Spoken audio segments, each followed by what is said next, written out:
বাবা কারা করে প্রতারণা মামলায় জেলে গেছে, আপনি তাকে আগে থেকে চিনেন, আজকে পুলিশের স্ট্যাটাসে তার বাবাকে একজন অস্বীকারই করছে, একজন কিভাবে দেখেন এই বিষয়টা?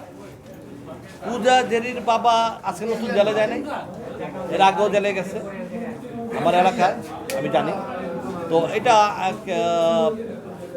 এটা তাদের সে সম্ভবত, আমি যতটুকু জানতাম আমার এলাকা, আমার মহল্লার কথা, উনি সম্ভবত আদম ব্যবসা করতো, ঠিক আছে, আদম ব্যবসা করতো। তো ওই হিসাবে এর আগেও সে যখন পূজা যখন বয়স তখন 4-5, ঠিক তখনই কিন্তু পূজার বাবা অ্যারেস্ট হয়।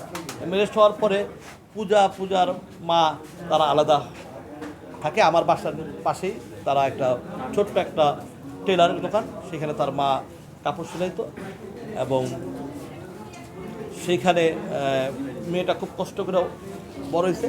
তারপর আমারই ম্যানেজার ছিল মনির, ছবির নাম মনের ঘরে বসত করে, ওইখান থেকে তাকে নিয়ে আসে তাকে ছবিতে আসে। আস্তে আস্তে পরে ওইখান থেকে আজিজের এখানে চলে যায়, আজিজ তাকে নিয়ে একটার পর একটা ছবি বলতে, এইভাবে তার লাইফ। এবং পূজার লাইফটা খুব কষ্টের লাইফ ছোটোবেলার থেকে। এখন হয়তো পূজা খুব সুন্দর লাইফ করতেছে, বাট ওর ছোটোবেলাটা খুব কষ্টের ছিল, যে কষ্টটা আমি আমার নিজের চোখে দেখা। হ্যাঁ, তার বাবা কখনোই একটা ভালো ব্যাংক ছিল না, ভালো মানুষ ছিল না। কারণ তার বাবার, আমার এলাকার অনেক মানুষ তার বাবার কাছে টাকা পায়, এবং আমাকে অনেকেই বলে যে ভাই পূজার বাবার সাথে দেখা কিনা। আমি এইসব ব্যাপারে পাত্তা দিই না, কথা বলি না। বাট পূজার মেয়েটা ওর লাইফে অনেক কষ্ট করছে, এই কষ্টটা আমি নিজে দেখছি।